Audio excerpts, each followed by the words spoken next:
상임고문 이상은 세계일보 칼럼니스트고 지금 마포 신문의 칼럼을 계속 쓰고 계십니다. 이상은 칼럼니스트입니다. 박수로 환영해 주세요. 이분은 TBC부터 해가지고 지금 20여 년 동안 책 쓴 것만 해도 지금 한 80여 권이 더 나왔습니다. 한국사회교육개발원 교수님, 참가정 실천운동 마포구 위원장입니다. 아주 열렬한 박수 좀 쳐주세요.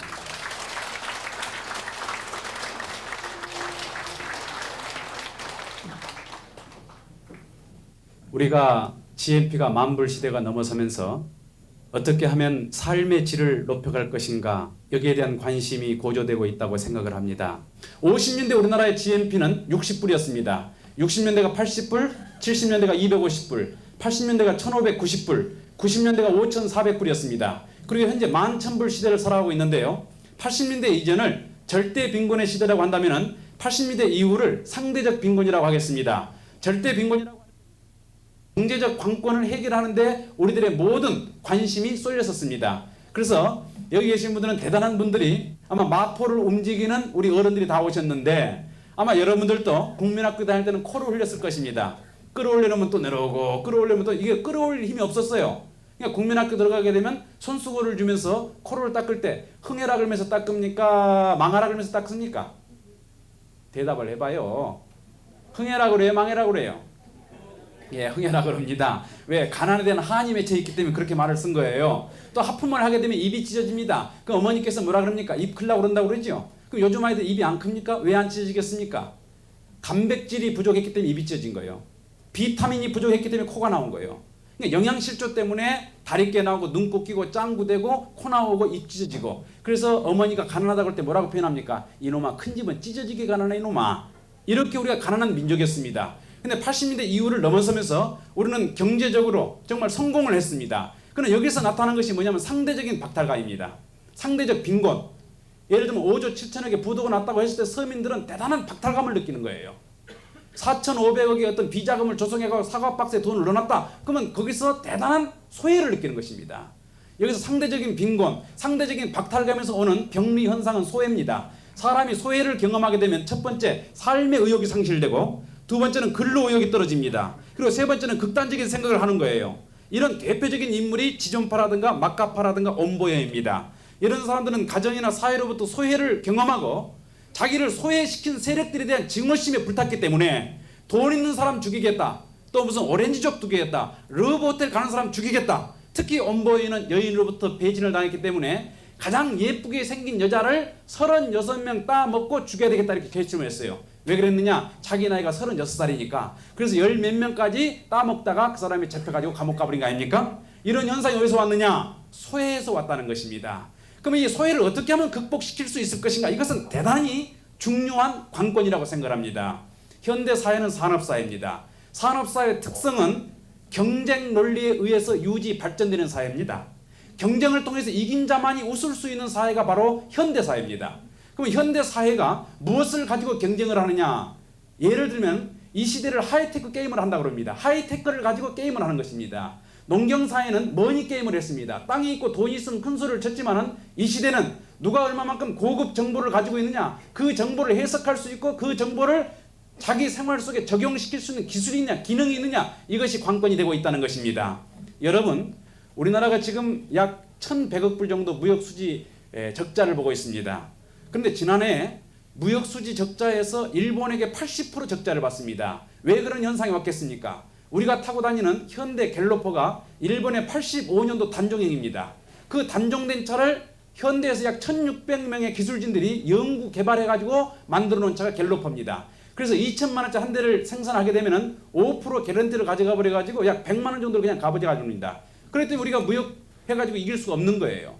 이와 같이 이런 것들이 대단히 중요한 관건으로 등장하고 있기 때문에 여기에서 더더욱 인간성 소외는 가속화된다고 생각이 되어집니다.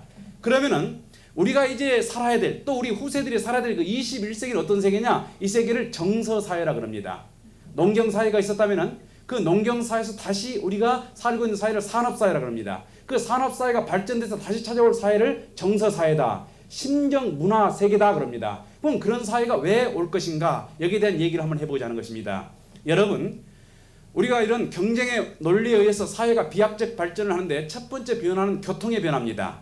현재 서울에서 케네디 공항까지는 16시간이 소요되겠습니다. 근데 앞으로 8년 정도가 되면은 3마로 달리는 비행기가 나와서 2시간 40분이면 미국을 갑니다. 그럼 우리 머릿속에는 거리 개념은 사라져버리고 시간 개념만 남습니다. 부산이 몇 시간 걸리고 미국이 몇 시간 걸리느냐 이것을 따지게 돼 있지 부산이 내 나라고 몇 킬로고 미국이 얼마나 먼 나라냐 이거 따지지 않는다는 거예요.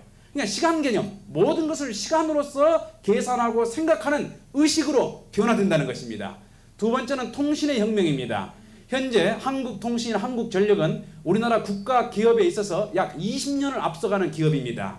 그래서 땅속에는 많은 라인을 묻어놓고 있는데 현재 활용하고 있는 라인이 묻어놓은 것에 대한 2%가 되겠습니다. 2%를 가지고 팩스라든지 광케이블이라든지 PC통신이라든지 우리가 쓰는 컴퓨터라든지 여러 가지 내용이 그 2%에 의해서 우리가 받아보는 정보입니다. 그런데 앞으로 6년 정도가 되게 되면은 그것의 약 90%가 가동된다고 전망을 하고 있습니다. 왜 그러느냐? WTO와 OECD에 우리가 가입을 했기 때문에 내년 1월 1일이 되게 되면 전면 개방이 될 것입니다. 그리고 질 높고 또 수준 높은 서비스와 기술이 우리나라에 상륙을 해가지고 여러 가지 개선책에 의해서 통신의 혁명이 일어난다는 것입니다. 그래서 쇼핑을 한다 할지라도 집에서 모든 것이 결정됩니다. 예를 들면은 무슨 옷이나 무슨 종류를 살 것인가 생각을 하겠죠? 그래서 무스탕을 사고 싶다면 무스탕 코드를 누를 것입니다. 그러면 단말기에 나오는 거예요. 롱 코트를 사겠느냐, 쇼 코트를 사겠느냐. 롱 코트를 누릅니다. 그러면은 복고형을 사겠느냐, 미래형을 사겠느냐. 복고형을 눌렀습니다. 그럼 50만 원짜리 이하를 사겠느냐, 이상을 사겠느냐. 이하를 누릅니다. 그러면 그랜드 백화점 14층 행사장으로 가보시오. 거기 가서 살 수가 있는 것입니다. 이와 같이 안방에서 자기가 무엇을 살 것인가를 결정하고 출발하는 시대입니다. 지금 우리는 구경을 가고 아이 쇼핑을 하다가 어떤 욕구에 의해서 충동에 의해서 구매를 하는 그런 현상이 많이 있다고 그러지 않습니까? 그러나 21세기는 그런 사회가 아닙니다. 또 이런 데 오셨다면은 오늘 제가 여러분에게 선물을 드린 것은 우족탕입니다. 우족 엑기스입니다. 그놈을 잡수시면 오늘 중에 그냥 못 주무십니다. 남자가 많이 드시면 남자 때문에 못 자고 여자가 많이 잡수시면 여자 때문에 못 잡니다. 그런데 3년 전에는 이런 데 모이면 뭘 줬느냐? 삐삐를 줬습니다. 삐삐. 요즘에는 삐삐가 없는 사람이 없기 때문에 삐삐 줘야 별로 인기가 없어요. 근데 일본을 가보니까 이런 세미나를 하게 되면 휴대폰을 줍니다. 휴대폰. 그래서 저는 그런 생각을 했어요. 한국에서도 앞으로 3년만 기다리면 휴대폰을 하나씩 나눠주겠구나. 그러니까 여러분 만약에 휴대폰이 없는 분들은 3년만 참으십시오. 분명히 날라드립니다. 그러니까 모든 사람이 휴대폰을 갖게 되면 프라이버시를 보호해줘야 되기 때문에 잠금 장치가 나온다는 거예요. 그래서 개인별 비밀번호가 있어가지고 아빠의 비밀번호, 엄마의 비밀번호 이게 이제 아는 사람은 아는 거지. 그래서 아빠가 미국으로 출장 간다 그러는데 뭔가 세컨드 관계거든. 그러면 아빠의 전화번호 누르고 비밀번호 딱 누르면 아빠의 모습이 내 휴대폰 나오는 거야. 딴짓 하고 있구만. 초전에 박살 내야 되겠구만. 이렇게 나오는 거예요. 오늘도 또 부부끼리 초청한다 그랬는데 뭔가 잘못된 사람을 데려왔다 이거야. 그러면 딸내미가 전화해보는 거. 아빠 전화 딱 들어. 오늘 부부 세미나 간다 그러는데 엄마하고 갔는 거 확인해보자. 보니까 딴 여자가 앉아있거든. 초전에 박살 내야 되겠구만. 좋은 세상 다 끝나버린 거예요 지금. 그래서 우리의 생활이 24시간 통신에 노출된다는 거예요. 그래서 의식의 대변화가 없이는 살아갈 수 없는 시대라는 거예요. 여러분요 고속도로를 과속으로 달리게 되면 스티커 날라옵니다. 삼성그룹 같은 데 가서 제가 이제 강의를 하면서 제가 참 그런 정보를 듣고 있습니다만은 중역들이 출근하는 데는 이 무비 카메라, CC 카메라가 묻혀 있어 가지고 그 사람들의 표정을 클로즈업 시킵니다. 그래서 뭔가 소망을 가지고 비전을 가지고 온 사람은 승진 케이스가 되지만은 뭔가 좀 그 전날 저녁에 부인하고 싸워가지고 소망을 잃어버리고 부도 낼 사람처럼 출근한다 그러면은 그 사람 통보합니다. 그만두라고. 이런 사람을 황태라 그래요. 황당하게 퇴직당했다는 것이지. 이와 같이 24시간 우리의 생활 환경이 노출당하기 때문에 문제는 우리의 의식이 대변화를 가져야 한다는 것입니다. 세 번째는 유전공학입니다. 제가 지난해 중국에 가서 좋은 선물 하나 받았습니다. 배하고 사과를 접목해갖고 만든 것인데요. 이걸 배사과라고 그래요. 그러니까 배맛 같기도 하고 사과맛 같기도 합니다. 근데 우리나라가 국제화가 되면서 큰 걱정되는 게 하나 있습니다. 예를 들면 저도 개고기를 좋아하는데 개고기를 못 먹으면 힘을 못 쓰죠, 한국 사람들이. 근데 국제 시대가 되게 되면 세계화가 되게 되면은 이게 혐오식품이 돼가지고 못 먹는다는 거예요. 그래서 유전공학에 의해서 돼지 속에다가 개가 가지고 있는 인자를 넣어가지고 키우는 거예요. 그러니까 키우는데 그건 돼지야. 근데 잡아먹으면 무슨 맛이냐? 개 맛이야. 그래서 이름을 뭐라고 명명을 했느냐? 개돼지입니다. 그래서 개돼지 한 근 먹으러 갑시다. 이와 같이 유전공학에 의해서, 과학의 발달에 의해서 우리가 먹고 사는 문제가 완전히 해소됩니다. 그래서 지금부터는 직장이라고 하는 것, 직업이라고 하는 것은 생존 수단이 아닙니다. 그 직업을 통해서 얼마만큼 가치를 창출하고, 얼마만큼 적성을 살리고, 얼마만큼 사회에 봉사하고, 얼마만큼 자기의 능력을 실험하고, 거기서 보람을 느끼면서 사는 것이 현대인들이 직업을 갖는 첫 번째 의미가 되는 것입니다. 이와 같이 우리의 환경은 대단히 빠른 속도로 변화할 것이다, 이렇게 생각이 되어집니다. 네 번째는 인체공학입니다. 우리 인간의 인체를 보게 되면은 60에서 100조 개의 세포로 구성이 되어 있습니다. 그래서 1초 사이에 60만 개의 세포가 길이가이 체인지업이 이루어집니다. 소멸 생성이 되는 거예요. 그래서 6개월이 되게 되면 100% 세포가 한번 바뀝니다. 그리고 노쇠하는 세포가 있는데 그 노쇠하는 세포를 억제시킬 수 있는 약물이 발명됐어요. 그래서 그 약물을 투여하게 되면은 죽는 순간까지 늙질 않는다는 거예요. 그래서 1년에 머드팩 2번만 해주면은 우리 사모님들은 화장빨을 짝짝 받습니다. 그리고 언제까지 살아야 되느냐? 포유류를 보니까 자기 성장 기간의 6배를 삽니다. 그럼 여성의 경우는 24세, 남성의 경우는 26세가 피크입니다. 그러니까 한국 사람들 경우는 대부분 130세 정도를 살아야 됩니다. 근데 왜 빨리 죽느냐? 세 가지 요인 때문에 빨리 죽는 거예요. 첫 번째, 스트레스. 두 번째, 환경 공해. 세 번째, 음식 문화. 요 세 가지를 개선하게 되면은 현대 의학적 수준으로 볼 때에 130세를 살 수 있다는 거예요. 그러면 스트레스는 언제 받느냐? 첫째, 불안한 마음이 있으면 스트레스 받습니다. 여기 앉아 계신 분들 가운데서 어떻습니까? 불안한 사람 있습니까? 어젯밤에 사모님하고 싸우시고 앉아 계신 분들 좀 불안할 거라고. 예, 불안한 심리가 있으면 스트레스 호르몬이 형성됩니다. 두 번째는 좌절하게 되면 스트레스가 와요. 세 번째는 갈등 구조입니다. 우리 부인하고 이혼을 할까 말까, 강의를 열심히 들을까 말까, 이런 갈등 구조가 형성되게 되면 스트레스가 옵니다. 이 세 가지를 극복시킬 수 있는 것은 뭐냐? 긍정적이고 적극적이면서 신나고 재밌게 살아야 됩니다. 신나고 재밌게 살기 위해서는 반드시 도덕성이 전제돼야 돼요. 도덕성이 없는 기쁨은 오히려 그 사람을 빨리 죽게 합니다. 고스톱치다가 피박 씌워놓고 좋아한다. 그런 사람 오래 못 살아요. 왜냐? 잠재의식 속에서 이러면 안 되는데 마음이 있어요. 또 점잖은 사람이 예를 들면 고스톱 치다가 피박 씌워놓고 좋아하는데 조교수가 쓱 나타났다 그러면 그냥 장난으로 했습니다. 덥게 돼서 덥게. 왜? 떳떳하지 못하다 이거야. 또 젊은 오빠하고 무슨 여기 58층 일식집 가가지고 무슨 술 잡수시다가 누구한테 걸렸다. 그러면 굉장히 불안하거든요. 예, 그때 호르몬이 잘못된다는 거예요. 그러니까 좌절이라든가 불안이라든가 갈등 요인은 도덕성을 결여되게 되면은 그런 요소가 생긴다는 것입니다. 그래서 사람은 도덕적으로 가정, 참 가정, 건강한 가정에서 기뻐하고 즐거워하고 이때에 뼛속에서 칼슘이 형성돼 가지고 뼈가 윤택해지고 그 사람의 얼굴을 보게 되면 환합니다. 특히 오늘같이 이렇게 유명한 교수가 강의를 한다고 할 때는 박수를 치면은 칼슘이 형성됩니다. 세상에 말이지, 내가 숨도 못 돌려 박수 한번 칠 때 생각을 하고 근데 칠 기회가 없었지. 왜? 워낙 강의가 심오하니까. 내가 충청도에 가서 강의를 하면서 그 김 과장을 보고 여보세요 김 과장, 이 사람들께 박수를 못 치는 거예요. 그랬더니 그분 얘기가 걸작이더만. 교수님 강의는 심오하고 충청도 사람들의 생각은 깊지 않냐는 거지. 그러니까 교수님 강의를 깊이 생각하다 보니까 박수 칠 기회를 잃어버렸다는 거예요. 왜? 행동이 또 느리구만 그 사람들은. 근데 교수님께서 강의하고 서울 돌아가시고 나면 박수를 또 친다는구만 이 사람이. 그러니까 여기는 또 충청도가 아니니까 뭔가 좀 맞는 말이 나오면 바로 박수를 쳐야 됩니다. 아시겠습니까? 사람이 3살 때부터 도리를 배운 거 아니에요. 도리 짝짝꿍. 부모의 도리, 자식의 도리, 남편의 도리, 아내의 도리, 교수의 도리, 청강생의 도리. 서로 도리를 해야 짝짝꿍이 벌어진 거 아닙니까? 그렇지 않습니까? 제가 열심히 강의하는 것이 저의 도리라면 여러분은 가끔 박수를 치는 것이 여러분의 도리다 이래요. 네. 그래서 사람이 도리를 해야 됩니다. 예를 들면은 정부가 정부로서 도리를 하면은 백성이 도리를 했을 때 짝짝꿍이 벌어집니다. 그냥 노태우 씨나 전두환 씨가 도리를 다 했으면 지금 감옥 가 있겠습니까? 이 사람들 도리를 못했기 때문에 가 있는 거예요 이게. 두 번째가 뭐냐? 곤지곤지 짝짝꿍이야. 곤은 하늘, 지는 땅. 하늘과 땅의 뜻을 깨닫게 되면 짝짝꿍이 벌어진다는 거거든요. 그러니까 오늘 제 강의의 소재가 뭐냐? 하늘과 땅의 뜻을 깨닫게 해주는 거예요. 그럼 세 번째는 뭐냐? 잼잼 짝짝꿍입니다. 요 두 가지를 깨닫고 나면은 천하가 네 손 안에서 주물러진다 이거야.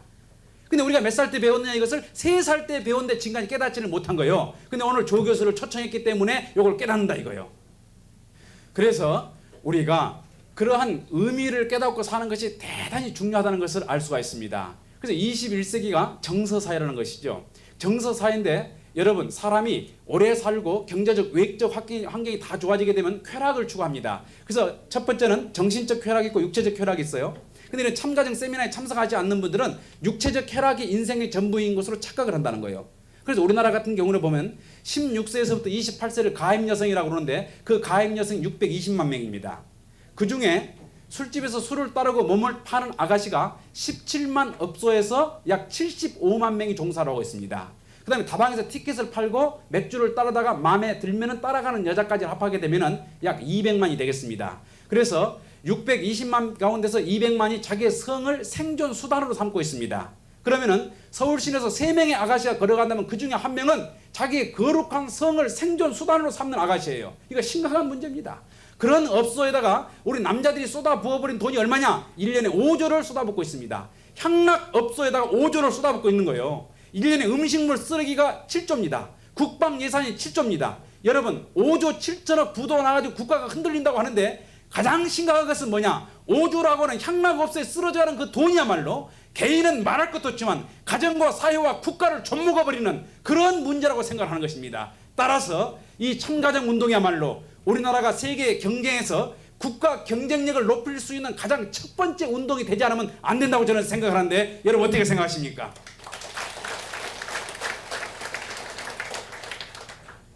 여러분, 우리나라에도 심각한 문제가 참 많습니다만 제가 영국에서 2년 동안 공부를 하면서 느꼈던 것은 그들은 남자끼리 서로 사랑을 합니다. 왜? 남녀간에 하는 것은 너무 또 이게 싱겁대요. 그래서 남자끼리 호모섹스라든가 유니섹스를 합니다. 후리섹스를 합니다. 근데 지금 어디까지 가버렸냐면 시아버지하고 며느리하고 성적 관계를 해요. 이게 유행병처럼 번지고 있습니다. 왜 그 짓을 하느냐 그랬더니 아들한테 걸리면 맞아 죽을 것을 생각하면 스릴이 있다는구만. 이거 보통 심각한 게 아니죠. 그러니까 우리나라도 그런 영화가 들어왔으니까 데미지. 아버지가 아들 애인하고 놀아나다가 그 현장 목격 당해가지고 아들이 아파트에서 투신하고 자살해버린 거 아닙니까? 이게 유행병처럼 번지고 있다는 거예요. 그 현장이 목격됐을 때 아버지를 죽이는데 어떻게 죽이느냐? 잔인하게 죽이는 거야. 마약을 먹게 되게 되면은 순간적인 성욕을 충족시킬 수가 있습니다. 그러나 뇌수와 골수가 빠져나오는 거예요. 그러면 뇌수와 골수가 빠져나왔을 때 어떤 결과를 빚게 되느냐? 남자의 정자는 뼛속에서 만들어진 호르몬을 흡수하면서 성장을 합니다. 특히 척추에서 그 호르몬이 82%가 형성되는 거예요. 그래서 며칠 걸리느냐? 약 64일에 걸쳐서 정자가 만들어집니다. 그리고 고환 속에 들어와가지고 8일 동안 운동 능력을 배양해가지고 72일이 돼야만이 아기를 잉태시킬 수 있는 능력을 갖는 거예요. 그게 순간적으로 만들어진 게 아니더라니까. 또 여자의 경우에는 7일마다 세포 분열을 해가지고 28일 되게 되면 완전한 난자가 형성돼가지고 이 난소 속에서 말이에요. 만들어져가지고 이 나팔관을 3일 동안 여행을 하다가 정자를 만나게 되면 이게 잉태되는 거예요. 그런데 평소에 맨 술만 잡수시던 분이 그날쯤에 2세를 봐야 되니까 목욕제거를 하고 술도 안 먹고 사모님하고 다 깨끗한 마음 가지고 사랑을 했지만 소용없어. 72일 동안 그의 생각과 그의 행동과 그의 철학과 그의 인격이 이미 정자 속에 내재되어 있다는 거예요. 그래서 평소에 술을 잡수시던 분들이 임신을 해놓게 되면 10개월 동안 요놈이 숙성됐다가 요놈은 태어나면서부터 비틀거리 버리더라니까. 그래서 아버지가 술을 좋아했던 분은 그 아들은 술을 반드시 끊어야 성공합니다. 평소에는 건강한 정신을 가졌다가도 술만 들어가면 핑 도는 사람이 있어. 이 사람은 조상이 술을 많이 먹은 사람이야. 평소에는 아주 의젓하게 인격적으로 살다가도 여자만 보면 또 핑 도는 사람이 있어. 이런 사람은 부모 중에서 여러 가지로 성적 관계가 좀 지저분한 사람이에요. 그러니까 호르몬 자체가, 정자 자체가 그렇다는 거예요. 그러나 이와 같이 마약을 먹거나 술을 많이 드시거나 담배를 많이 피시거나 비윤리적인 생활을 하다 보면은 정자가 건강할 수 없고 그 건강한 정자가 아니기 때문에 기형아가 태어난다는 거예요. 그래서 프랑스나 독일 같은 경우에는 아기가 태어나서 양수 검사를 해보게 되면 약 64%가 기형입니다. 그래서 임신 공포증 때문에 아기를 안 낳으려고 그러는 거예요. 이것이 비윤리적인 사랑으로, 비도덕적인 사랑으로 흘러버리게 되게 되면은 가정은 말할 것도 없지만 사회와 국가가 완전히 흔들려 버린다고 하는 것을 우리는 여기서 이해해 볼 수가 있습니다. 그럼 왜 그러겠는가?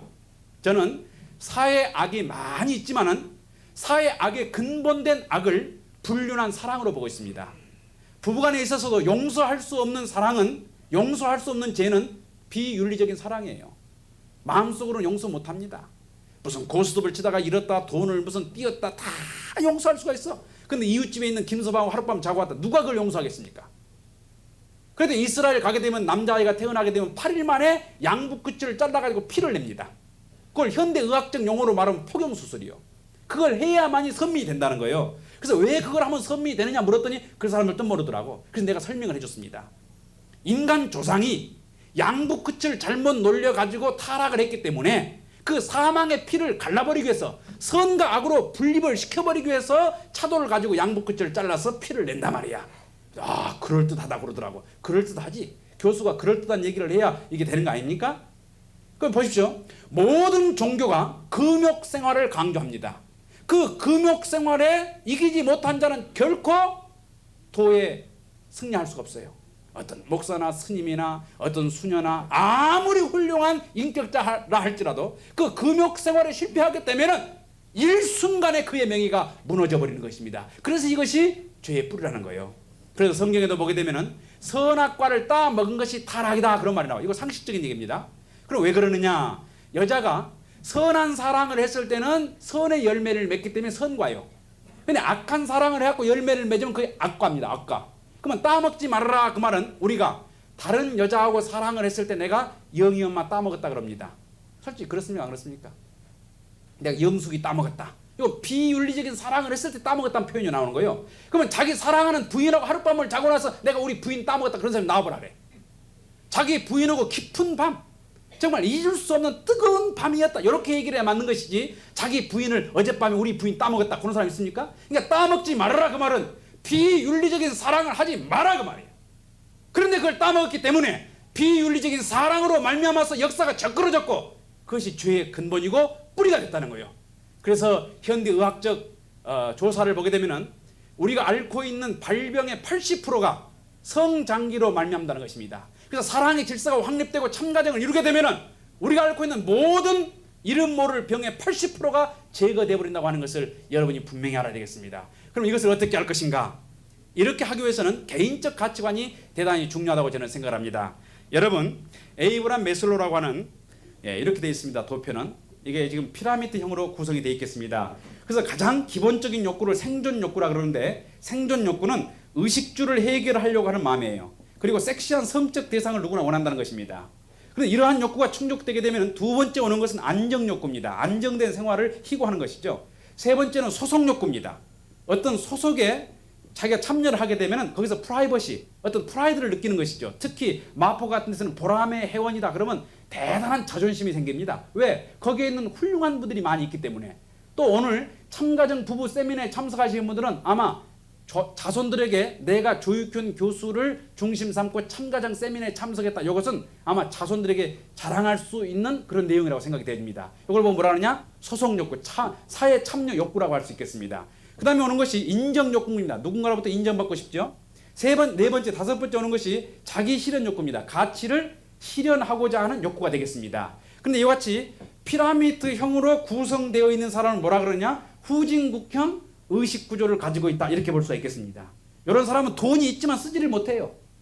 돈 버는 건 좋아하지만 쓰는 데는 대단히 인색합니다. 그러니까 이런 사람은 의식을 바꿔야 되니 원형으로 돌이켜야 돼요.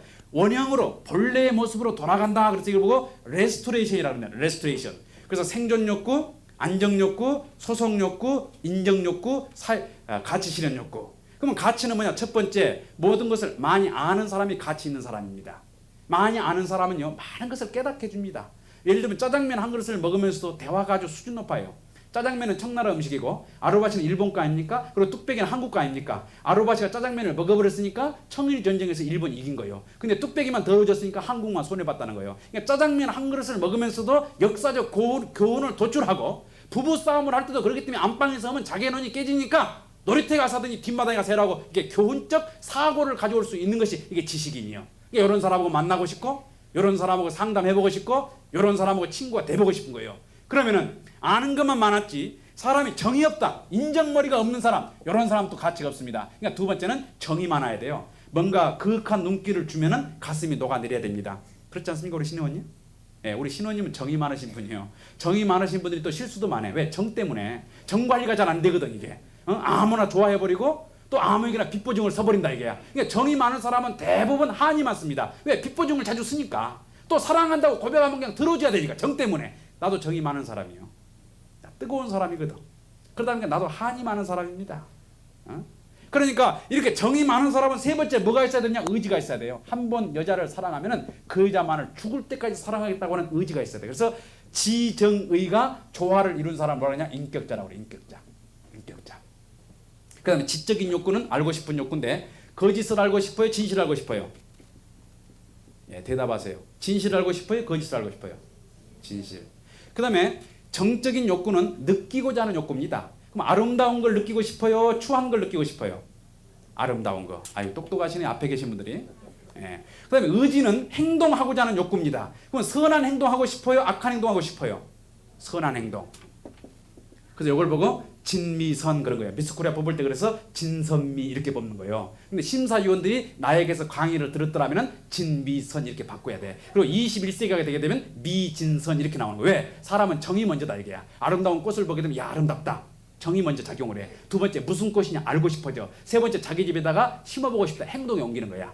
예쁜 여자가 있으면 먼저 야 예쁘다. 두 번째 뭐예요? 유부녀냐 미혼이냐 말이지. 애인 있냐 없냐. 알았어. 미혼이야. 애인도 없어. 사귀고 싶은 거 편지 보내게 돼 있어. 그렇기 때문에 어떻게 한다고요? 정지의 이렇게 마음이 작용하고 있는 것을 보게 되면은 앞으로 미스코리아 뽑을 때도 미진선 이렇게 뽑아야 되는 거예요. 그래서 진실되고 아름답고 선한 가정을 무슨 가정이라고 그러느냐? 행복한 가정이라고 그래요. 행복한 가정. 오늘 여러분이 행복한 가정을 이루려고 오셨어요. 그래서 여러분들이 앉아 계실 때도 진실하게 앉아 있어야 되고 아름답게 앉아 있어야 되고 선한 모습으로 앉아 계셔야 됩니다. 그래서 이런 세계를 이루기 위해서 나오는 학문을 과학이라고 합니다. 그 과학에는 자연과학, 사회과학, 심령과학, 언어 분석학, 행동심리학 이런 모든 것들이 이 범주에 들어가겠습니다. 그 다음에 아름다운 세계를 이루기 위해서 나온 것을 예술의 세계라고 했습니다. 예술. 그 다음에 선한 세계를 이루기 위해서 나온 세계를 종교의 세계다 이렇게 보겠습니다. 그래서 과학과 예술과 종교가 지향하는 세계를 평화의 세계다 이렇게 하겠습니다. 그래서 인간의 소망은 인격이고 가정의 소망은 행복이며 인류의 소망은 평화입니다. 이것을 그래서 인간의 이상이라고 그래. 사람이 왜 사느냐? 이상 때문에 사는 거예요. 개인의 이상은 인격, 가정의 이상은 행복, 인류의 이상은 평화예요. 이 모든 것을 이루기 위해서 우리가 살고 있는데 우리가 이런 교육을 받지 못하다 보니까 편협되게 발전하다 보면은 여론적으로 발전된 사람은 인간관계를 계산적으로 하고 여론적으로 발전된 사람은 인간관계를 어떻게 해요? 정으로. 그러니까 이런 사람은 정이 많다 보니까 계산이 흐리지. 그냥 기분 좋아가지고 내가 내 것처럼 술 먹다가 계산서 나오면 화장실 간 것처럼 가버린 사람이에요. 사람은. 그다음에 이렇게 여론적으로 발전된 사람은 교회 가면 끝내죠. 뭐 요단강 건너가 만날이 뭐 할렐루야. 자기가 무슨 요단강 가봤어? 그러니까 요 세 가지가 조화를 이루어야 돼야 인격과 행복과 평화가 되는 거예요. 요 세 가지 이상을 이루기 위해서 우리 인간이 사는데 나의 현 주소가 어디냐? 여기 있다는 거예요. 나의 현 주소가. 그래서 이 세상을 바라보니까 여기가 고해야 고해. 큰 바다가 가로놓여 있다는 거예요. 그러니까 바다를 건너서 뭐가 필요해? 첫 번째 배가 필요합니다. 그 배가 뭐냐? 과학이라고 하는 배요. 합리적이고 분석적이고 이성적인 사고를 갖지 않고서는 현대 사회를 항해할 수가 없는 거예요. 두 번째는 뭐냐? 종교라고 하는 진리의 등불이 필요한 거예요. 종교라고 하는 진리의 등불을 받아야만이 바른 길을 갈 수 있다는 거예요. 그래서 성철 스님이 인간이 가는 갈 길을 손가락으로 지명을 한 거예요. 이렇게 가라고. 또 등불을 비춰준 거예요. 그 바른 길을 가시라고. 근데 중생들이 성철 스님이 지적한 그것을 가지 않고 등불을 받아 가지 않고 서로 중생들이 싸움을 하고 있으니까 이분이 성질 나가지고 한마디 해버린 거예요. 뭐라 그랬어요? 물은 물이요 산은 산이다. 여기 성질나서 한 말이에요 이게. 근데 그분도 인생에 대해서는 얘기를 못했어. 왜? 이 사람도 인생의 실패자다 이거야. 25살에 부인을 이혼해버리고 자기 자식을 버려버린 거예요. 그러니까 그 딸내미 하나 있는 것이 15년 동안 아버지를 찾아갔지만 문전박대하니까 이 사람이 성질 나가지고 자기 이름을 불필이라고 바꾼 거 아닌가. 불필. 필요 없이 태어났다 이거야. 불필 스님이 한이 많아 그랬어. 근데 열반에 들기 15일 전에 딸을 찾았고 15초 전에 자기 딸의 손을 붙들면서 뭐라 그러느냐. 천륜을 끊을 수 없는 것을. 이 사람도 열반에 들기 15초 전에 가족이 얼마나 중요한 것을 깨달았다 이거야. 근데 조교수는 일찍이 이런 것을 깨달았기 때문에 참 가정에 대해서 강의한 것을 보면은 그래도 내가 성철 스님보다는 한 수 위라고 생각하는데 여러분 어떻게 생각하십니까? 그분이 대단한 고승으로서 진리를 깨닫는 데는 대단한 분이지만 가정이라고 하는 이 평범한 진리를 깨닫지 못했다 이게야. 내가 성철 스님 그 열반에 들어 계시는 사리를 구경하면서 내가 이 얘기를 했더니 조교수분의 말이 맞으니까 이번에 63빌딩 20층에서 얘기할 때 내 얘기를 그렇게 해도 괜찮다고 내가 허락 받고 하는 말이에요 지금. 우리는 종교라고 하는 진리의 등불을 받아가지고 항해를 하는데 어떻게 갈 것이냐? 예술적으로 가는 거예요. 삶의 질은 예술적으로. 말을 할 때도 예술적으로, 사랑을 할 때도 예술적으로, 예술적 가치를 가지고 가는 것이 인생이다 이거야. 그러니까 오늘도 우리 사모님들 립스틱 짙게 바르고 머리에 힘주고 오셨구만. 이런 분들이 가치 있는 분들입니다. 예술적이다. 예술적. 그래서 우리가 예술적으로 살아야 됩니다. 그래서 여러분 사람이요 얼마만큼 가치 있는 게 살았는가 이것을 하기 위한 것이 조사입니다. 이것이 그렇게 가치 있다면 조사를 할 때 어떻게 해야 되겠습니까? 할아버지께서는 살아생전에 오리털 이불을 덮으시고 민코바를 입으셨으며 아침 저녁으로 등심을 뜯으시고 142평 현대 앞에서 사시면서 마누라를 세티상 갈아치웠으니 한도 없이 사시다 가신 그리운 님이여 요랬다가 맞아 죽네. 맞아 죽어. 어떻게 해야 돼? 우리 할아버지께서는 비록 가난하게 사셨지만 진실하셨고 인품이 고매하고 아름다우셨으며 선을 실천하다 가신 그리운 님이여 당신이 정녕 우리 곁을 떠나시는가? 이렇게 돼 있는 거예요. 사람이 죽으면 꼭 비가 오거든. 이렇게 살다가 사람이 죽어서 비가 오면 뭐라고 그래? 사는 것도 지랄같이 살더니 비까지 온다고 그래.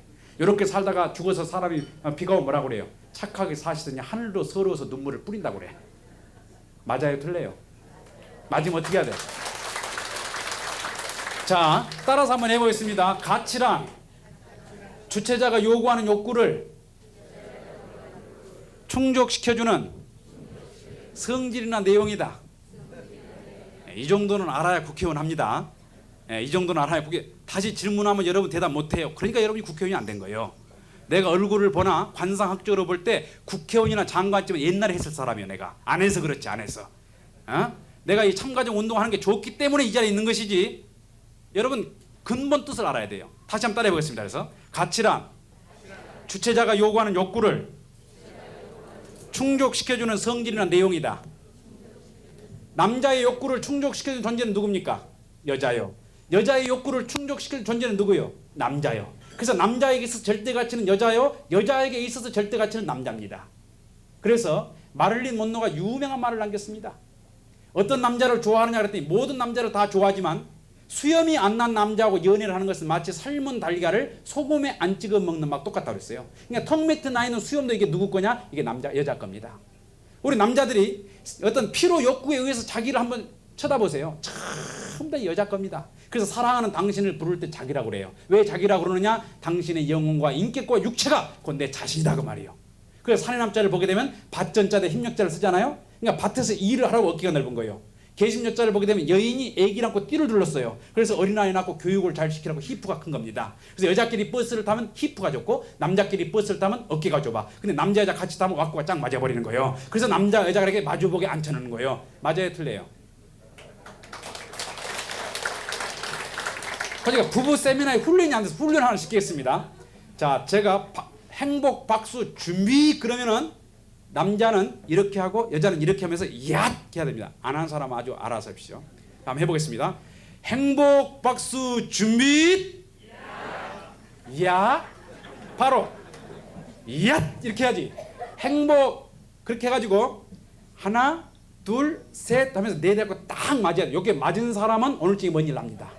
요거 안 맞은 사람은 평소에 상대에 대한 관심이 좀 부족한 사람이에요. 요거 될 때까지 해보는 거야. 행복 박수 준비. 박수 시작. 아이고 예, 우리 이상은 교수님만 아주 제대로 하셨어요. 다시 한번 해봅시다. 행복 박수 준비 시작.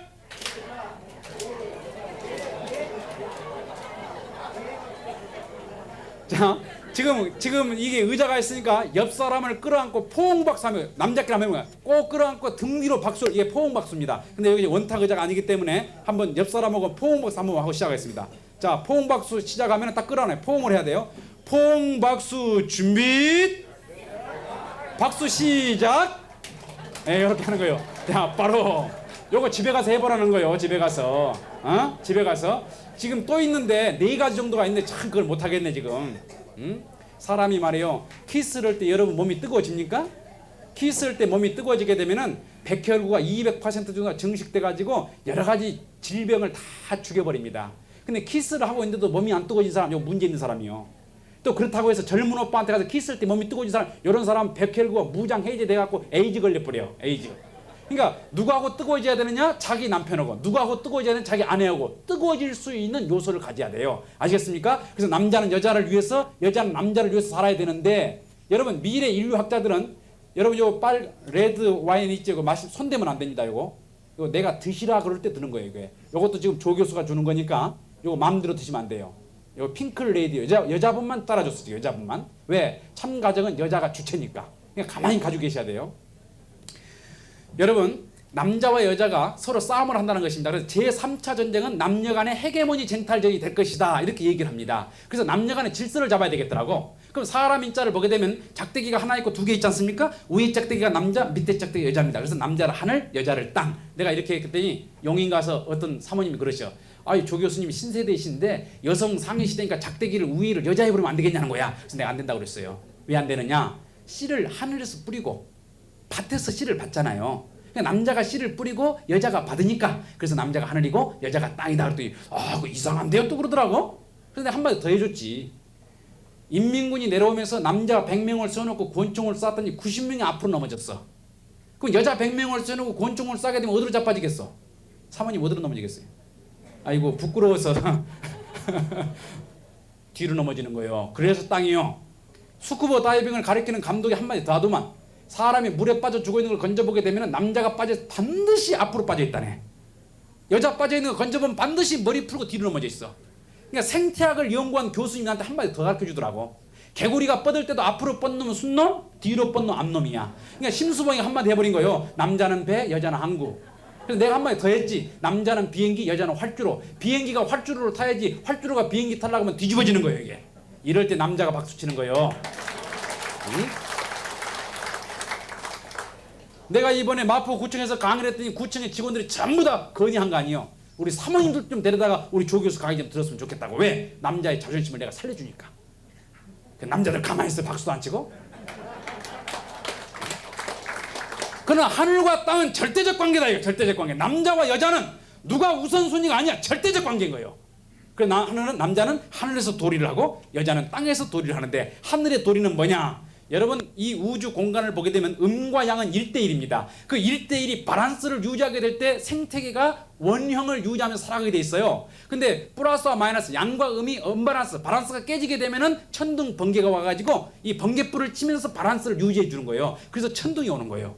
번개가 오는 거예요. 그래서 바람을 일으켜가지고 대기거리 오염을 끌고 가가지고 지중해를 끌고 가는 거예요. 그래서 해일이 일어가지고 이 자정 능력을 회복한다고 그래. 위에 물이 밑으로 가고 밑에 물이 위로 와가지고 이 자정 능력을 회복할 때만이 물고기가 살고 해초가 살고 거기서 70% 산소가 공급돼가지고 인간이 사는 거예요. 그래서 태풍이 와야 되고 해일이 와야 되고 천둥 번개를 쳐야 되는 거예요. 그러니까 가정에도 무슨 문제가 생기게 되면 하늘이 남자기 때문에 그 남자가 무슨 문제를 해결해 보려고 포장마차집에서 술 먹고 대문 차고 소리 지르고 들어오게 돼 있는 거예요. 근데 어떻게 태풍을 쳐야 될지를 모르기 때문에 그냥 소리만 지르고 오봉산 불방망이 깃다 댄다 이게야. 오봉산이 뭐냐? 하나, 둘, 셋, 넷, 5개 하나쯤 불이 번쩍해서 이걸 오봉산 불방망이라고 그래. 이걸 자주 들었다 놨다는 남자는 능력 있다 없다? 빨리 대답하셔야지. 능력 있어요 없어요? 능력이 없고 좀 째째한 남자야. 그 생긴 걸 보게 되면 목이 짧은 남자가 요걸 잘 듭니다. 왜? 가슴에서 끓는 것이 바로 올라오거든. 요게 목이 긴 남자는 올라오다 걸립니다. 걸려. 근데 목이 짧은 여러분 남편 중에서 목 짧은 남자 조심하십시오. 목 짧은 남자. 그럼 오늘 강의라고 있는 조 교수는 목이 길어요 짧아요? 어떻게 알았지? 그러나 그걸 자신은 알기 때문에 마인드 컨트롤, 스스로를 컨트롤할 수 있다 이게야. 그러니까 부부싸움 하게 되면 내가 잡는 거예요. 왜? 내가 아니까. 그 나는 또 여자에 대해서는 전문가거든. 여자에 대해서는. 여자가 말이요. 우리 남자들 잘 들어두십시오. 이 사정이 좋아지고 신랑이 사랑한다는 그 어떤 확인, 응? 요 기쁨이 있을 때는 감정이 올라갑니다. 이렇게 올라갈 때 흥분 잘해요. 이거 스태미나가 딸린 남자들은 타이밍을 잘 잡아야 됩니다. 올라갈 때 뭔 일을 저질러 버려야 돼. 아시겠습니까? 우리 남자분들. 그리고 올라갈 때 뭔가 선물을 해야 되고 올라갈 때 사랑한다고 말을 해야지. 부부싸움하고 성질나고 떨어지거든. 이게 떨어질 때 얘기하면 얻어맞네 이때는. 서울에서 아내로부터 얻어맞고 사는 남자가 77%입니다. 100명 중에서 17명이 얻어맞고 살아요. 그러니까 어떨 때 얻어맞느냐? 이렇게 감정이 떨어지고 있을 때 옆에 가서 뭔 일을 저지르려고 얻어맞는다 이거야. 그러니까 이렇게 떨어지고 있을 때는 자기 방에 가고 리포트를 쓰든지 책을 보든지 신문을 보든지 참고 있어 그냥. 그럼 한 3일쯤 되면 터닝 포인트, 감정이 돌아섭니다. 이게 돌아서면은 눈빛이 그윽하게 나를 쳐다보는 거예요. 그때 속으로만 생각하는 게 네가 돌아가고 있구나. 그러면서 사인을 줘. 오늘쯤 내가 일찍 퇴근할게. 10시쯤 탁 퇴근하고 여보 불 꺼 자자. 딱 손을 붙들고 저 같은 경우는 신앙을 하는 사람이니까 여보 기도 한번 하자 그러는 거예요. 왜? 눈 뜨고 못할 얘기를 눈 감고 해버려야지. 어? 사랑하는 아버지 하나님, 이 사람이 부족한 사람한테 시집 와가지고 얼마나 고생이 많습니까? 공부한답시고 외국으로 훌쩍 떠나버리면 혼자서 긴긴 밤을 지새워야 되고, 돈 없다고 편지 쓰면 친정집 가서 아쉬운 소리 해야 되고, 자녀들이 속썩이면 혼자 울어야 되는 이 여자의 한을 누가 알겠습니까? 그랬더니 바로 울어버리더만. 그러나 새빵살이를 전전하면서 우리의 사랑이 깊어졌고 시련과 고통을 극복하면서 서로를 하기로 했던 것을 당신 아십니다. 오늘의 이 시련, 이 고통, 내일로 가는 행복의 징검다리인 줄 알고 있사오니 부디 이 딸에게 능력을 주셔서 사랑받는 아내가 되고 존경받는 엄마가 되고 하늘이 신뢰할 수 있는 여성이 되게 도와주시기를 바랍니다. 그랬더니 아멘 그러더라고. 아멘 하면 교육굿이야. 그 눈물과 콧물에 쌓였던 불평, 불만, 스트레스 다 빠져버려. 그 다음날 아침에 반찬이 달라져 버리더라고요. 또 여러분 집에 가셔가지고 여보 기도 한번 하자. 갑자기 그럼 미쳤다고 그래. 어? 그러나 참가정 세미나를 주제로 해가지고 대화를 하게 되면은 우리 가정이 건강해지고 참 가정을 이룰 것을 저는 확신하는데 여러분 어떻게 생각하십니까? 그래서 에릭 프롬은 그런 말을 했습니다. 참 사랑은 5가지 속성인데 첫 번째 관심이요. 관심. 부부에 대한 관심입니다. 아무리 국회의원 빠지를 달았다 할지라도 사모님에 대한 관심이 없다면 그 가정은 행복할 수 없는 거예요. 관심이 있어야 돼. 그래서 여자가 미용실 다녀오게 되면 누구를 기다려? 남편 기다려. 뭔가 보여주려고. 근데 남편이 그런 관심이 없게 되면 그때 섭섭한 거예요. 이것이 서로가 서로에 대한 관심을 갖는 것이 대단히 중요하다는 거예요. 두 번째는 뭐냐? 서로에 대한 책임입니다. 여러분 부모는 자식에 대해서 모든 것을 책임을 지려고 합니다. 그러니까 사랑하는 아내에 대해서 내가 행복에 대한 책임을 져야 돼. 조금만 성질난다고 이혼하자. 여자가 네밖에 없는 줄 아느냐? 이거 무책임하다 이게. 왜 그러느냐? 사랑이 없기 때문에. 세 번째는 신뢰하는 겁니다. 사랑하기 때문에 믿는 거예요. 네 번째는 뭐예요? 존중하는 거예요. 무시하지 말고. 아내를 무시하지 말고 존중해야 됩니다. 그리고 다섯 번째는 뭐냐? 서로를 이해해야 됩니다. 이해의 반대는 오해입니다. 이 5가지 참사랑의 속성이 그 가정에 충만하게 될 때 그 가정은 참가정이 될 것입니다. 그 참가정에서는 어떤 자녀가 태어날 것인가? 첫 번째, 참자녀가 태어납니다. 부모의 소망이 있다면 뭐요? 자식이 참자녀, 훌륭한 자녀가 되기를 바랄 것입니다. 하나님도 그러셨습니다. 하나님도 인간을 지어놓으시고 생육하라 그랬습니다. 생육하라 그 말은 참자녀가 되라 그 말입니다. 아무리 훌륭한 참자녀가 되었다 할지라도 결혼 정년기가 되었는데 짝이 없다면 얼마나 불쌍합니까? 그래서 아니 불자에 쌍쌍자를 쓰는 거예요. 쌍이 없는 사람을 불쌍하다 그러는 거예요. 그래서 정년기가 되게 되면 결혼을 해야 돼. 결혼하는데 무슨 부부를 이루어야 되냐? 참 부부를 이루는 거예요. 참 부부. 한번 따라해 보겠습니다. 참 부부. 그러면 참 부부를 이뤘다 할지라도 아무리 행복한 부부가 태어나지 않는다고 생각해 보십시오. 1년이 가도 2년이 가도 3년이 가도 아기가 없다. 짙은 어둠에 드리워지기 시작합니다. 여러분 이화 여대에서 40명 동아리가 결혼관에 대해서 조사를 했는데 자기 아버지 같은 사람만 있다면 결혼하겠느냐 이렇게 물으니까 17명이 아니요 그래서 아니요.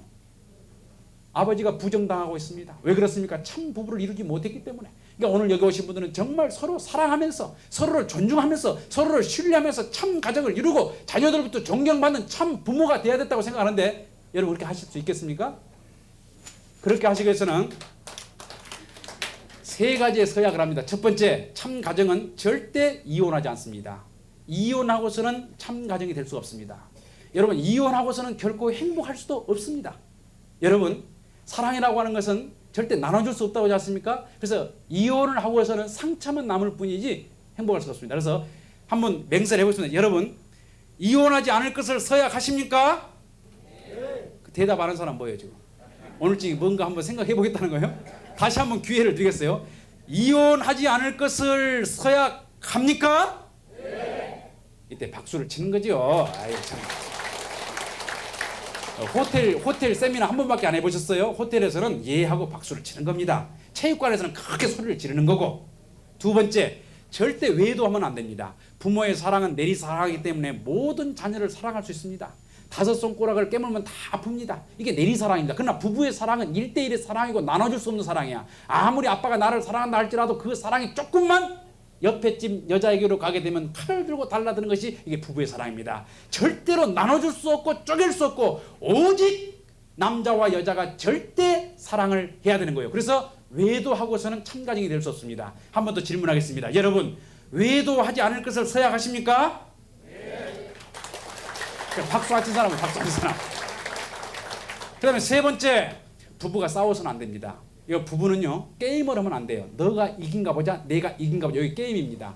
부부 관계는 플레이입니다. 즐겨야 돼요. 서로가 즐기는 파트너지 싸움의 대상이 아닙니다. 그래서 싸웠다 할지라도 24시간 내에 화해해야 돼요. 여러분, 24시간 내에 화해할 것을 전제로 하고 제가 질문합니다. 여러분, 싸우지 않을 것을 서약하십니까? 네. 이 세 가지를 지키게 되면은 여러분 참 가정으로서 하나님이 큰 복을 내릴 것입니다. 그걸 보고 축복이라 그럽니다.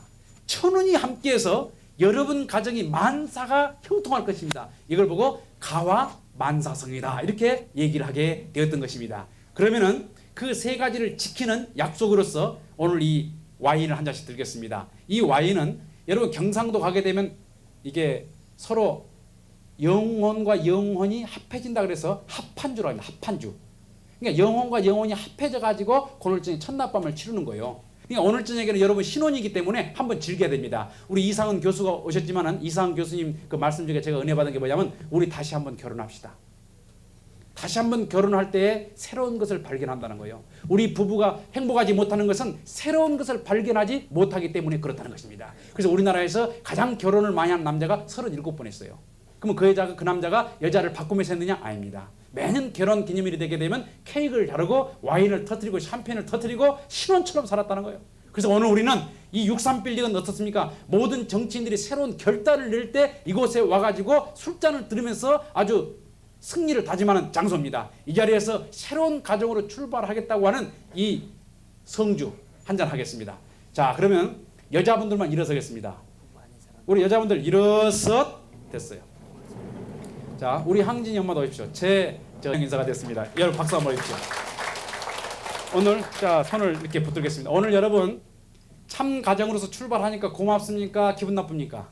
고맙죠? 그래서 저를 향해서 경건한 마음을 가지고 인사를 한번 하겠습니다. 여자분들만 일동 경례. 예, 감사합니다. 자, 그리고 앞에 든 와인을 들겠습니다. 반 잔만 드시겠습니다. 만약에 술을 못 드신 분이나 종교적 의미가 있어서 안 드신 분은 입만 대도 가능하겠습니다. 자, 반 잔만, 반은 남편이 들 거예요. 반 잔만 드리겠습니다. 자, 드십시오. 이건 굉장히 귀한 아주 성주가 되겠습니다. 자, 내려놓으시고, 자, 남자분들 그 자리에서 일어서 남자에게도 기회를 드리겠습니다. 그동안에 사모님이 내조하면서 얼마나 고생을 많이 했습니까? 그리고 오늘날까지 있었던 모든 것을 용서해달라는 마음을 가지고 경건한 마음으로 사모님을 향해서 절을 하는데 만약에 절을 하지 않으면은 그 술을 주면 안 됩니다. 절을 받고 두 손으로 사모님으로부터 술을 받겠습니다. 두 손으로. 자, 일동 차렷! 사모님을 향하여 경례! 좋습니다. 자, 두 손으로 받아, 두 손으로 받아서 잡수시겠습니다. 예, 자, 드십시오. 드시기 바랍니다. 뜨거운 박수를 부탁합니다. 자, 서신체로 우리 선생님과 사모님이 뜨겁게 악수를 합니다. 오른손으로 뜨겁게 악수를 하십시오. 악수를 하시고 그 남자 손 위로 여자 손을 또 옮깁니다. 자, 그리고 아주 뜨거운 마음으로 꼭 붙들어 주세요. 그 눈을 감고 나의 영혼을 받아달라는 마음으로 서로 사랑하는 묵념을 5초간 하겠습니다. 그리고 제가 축도를 해드리겠습니다. 감사하신 아버지 하나님, 여기 참 부부 150 가정이 아버지 앞에 선약을 하고 새로운 출발을 다짐하고 있사옵니다. 이들을 아버지 받아주시고 귀한 참 가정으로 봉헌을 하였사니 아버지 기뻐하여 주시옵소서. 이들이 절대로 싸우지 아니하며 이혼하지 아니하며 외도하지 아니하며 서로 사랑하고 존중하며 신뢰하며 서로에 대한 관심이 깊이 표현하며 참 사랑이 충만하는 귀한 가정을 이루어서 아버지의 천원을 받기에 부족함이 없는 참 가정이 되게 모두 인도하여 주시옵소서. 축원하였사옵나이다. 아멘. 다시 한번 감사와 뜨거운 박수 한번 부탁드립니다.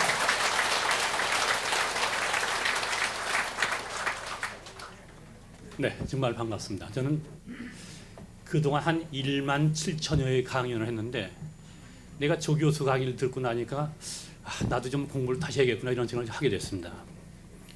전 그동안에 이 사랑이나 행복에 대한 성공에 대한 책을 약 90권 정도로 손했습니다.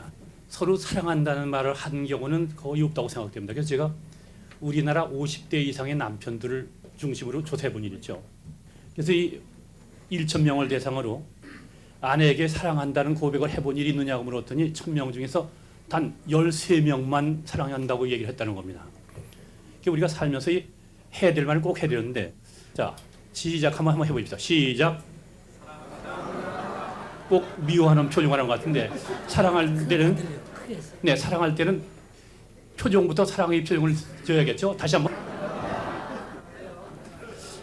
네. 근데 우리가 이 아는 것이 아무리 많아도 행동하지 않는다면 없는 거나 마찬가지입니다. 제 친구 아버지가 올해 70살이 되는데 사랑한다든가 아니면 감싸준 일이 없었다는 겁니다. 근데 부인이 얼마 전에 이제 임종을 하게 됐죠. 그래서 이제 아무리 임종하는데 이제 가족들을 하나하나 다 만나가지고 이제 유언을 하는 겁니다. 그래서 이게 들어갔더니 저를 한번 안아주십시오. 근데 이 남편은 평생 처음으로 부인을 안았다는 겁니다. 그랬더니 한번 여기다 뽀뽀해달라고. 이게 뽀뽀하니까 바로 눈을 감았대요. 이게 세상을 떴는데 이 교장 선생님은 아침에 일어나면 이제 맨손 체조를 합니다. 왜냐하면 아내가 묻힌 그것을 찾아가기 위해서. 근데 아침에 힘이 생기는데 무덤에 갔다가 다시 돌아올 때는 굉장히 다리가 무겁답니다. 또 헤어져야 되는가?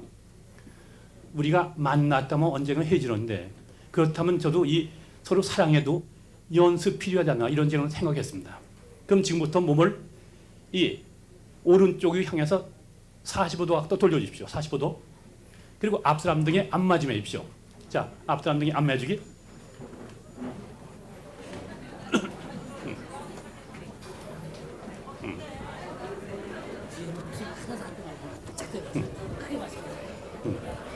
자, 됐습니다. 그러면 임무교대.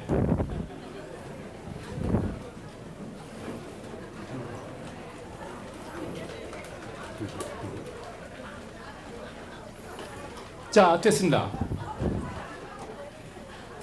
지금 제가 안마시키는 다른 것이 아니라 여러 분양을 쭉 지켜보고 있었는데 분명히 이런 결론이 나왔습니다.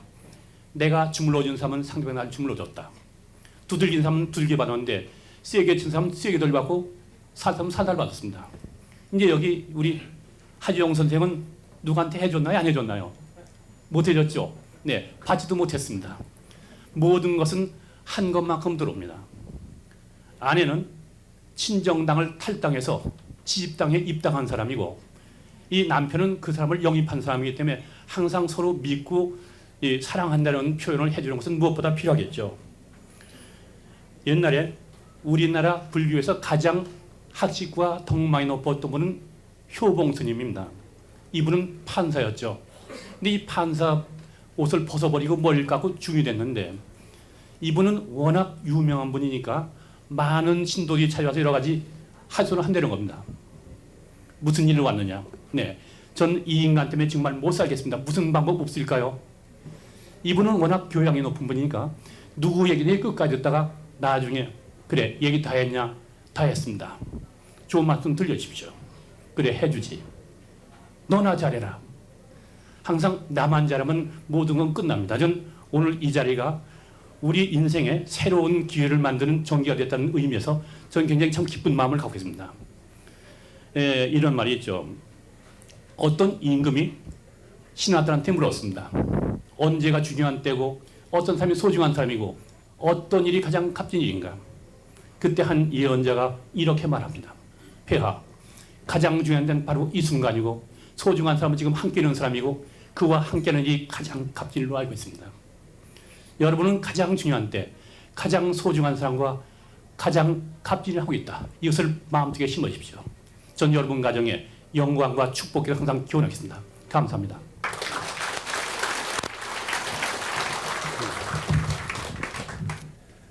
조육현 교수께서 14일간 교육을 받았습니다. 이론적으로 무장을 한다는 것은 내 개인의 수양을 위해서도 필요했지만 존경하는 여러분들도 다 알고 있는 내용이지만 저는 창조 원리와 타락론과 복귀 원리 등을 나름대로 보고 머리가 나쁘기 때문에 그걸 전부 녹음을 했습니다. 녹음이 60분짜리 녹음 테이프가 약 40개 되더군요. 그래서 등산을 하면서 적은 휴대용